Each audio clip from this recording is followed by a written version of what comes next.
নামটা জানি কি? লাইলি। তরে আমার ভাল লাগছে। হোটেল আইস টাকা লয়, গুলিস্তান চেনস না? বেচা কেনার বাইরেও তরে আমার ভাল লাগছে। তো আমি কি করবো? সংসার করবি? ওই হোটেলে গতর বেশি আমি। হোটেলে কাম ছেড়ে দিবি? তাতে চলবো তোর? মাগিরে বিয়া করবি? চলবো। চিন্তা করি। দেখ, চিন্তা করে দেখ, তুই আর আমি আলাদা করে একটা ঘর নিলাম, সারাদিন কাম শেষে বাইট ফিরলাম, রাতে গরম গরম ভাত খাইলাম। সংসার করবি?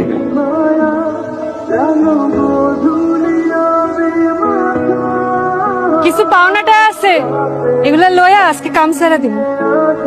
তাহলে তো একটা বড় দেখা ঘর দেখতে হয়। তুই কি দেখবি তুই জানো, আমি গেলাম। তাহলে আজকাল থেকে কিন্তু তোর দেওয়ান সব আমার। আজকাতে না কালকাতে।